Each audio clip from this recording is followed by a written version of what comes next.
So, sa mga bagong viewers ng Atarashi Kiosk Making Services.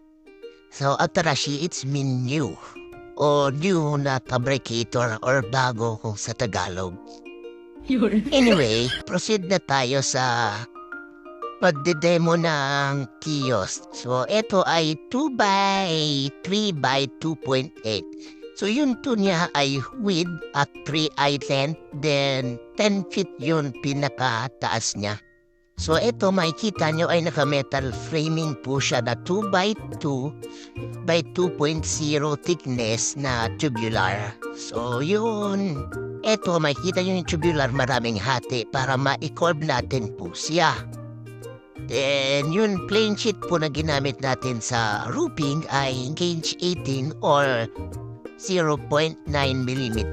So, ayan, pati yung pinto ay makikita nyo ay naka-curve din po yan. Kasi base sa client natin ay gusto niyang ganyan ang mangyari sa kiosk niya. So, ayan. So, ang susunod po natin dyan ay ang pag-dingding, primer, at electrical wiring. So, as you see right now, nakapag-dingding na kami dito. Frame sheet at kapag primer na lang ito i-primer at masilya ng body filler at kapag hard deflect ng double walling para sa loob. So yung kisame niya ay doon na lang yun sa site gagawin. Then habang electrical na rin kami dito at napapapintura na at steel coat. So yan ang mga ginagawa namin. So, after na-primeran po yan, ngayon ay liliyahin lang yan.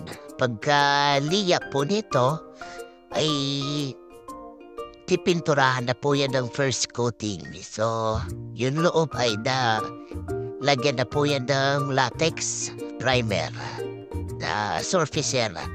Then, dito makikita nyo ay may mga polytop pa. Then, liliyahin na lang po yan at pipinturahan na po yan.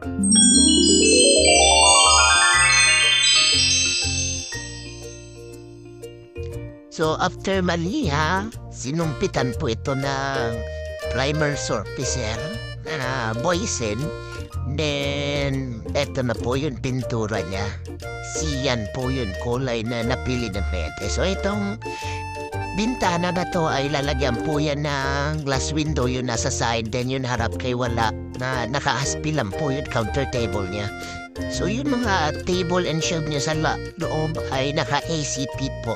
So, papakita ko po yung finish niya na may vinyl. At eto na po siya. So, eto na yung finished product ng loob. Yan. So, may shelf na po siya dyan. May electrical wiring. Tapos, naka-gloss white po yun, hating loob. And naka-ACP po at apat po yun ilaw natin na 3 colors po yan. May warm at may puti.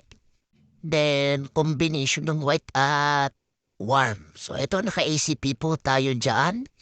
Nakikita nyo ay napakalinis. Tapos, naka-tiles po yun ibabaw. So, yan, apat po yun saksakan. So, ito naman po yung labas. Yan. So, yung mga signage po ay wala sa amin kasama.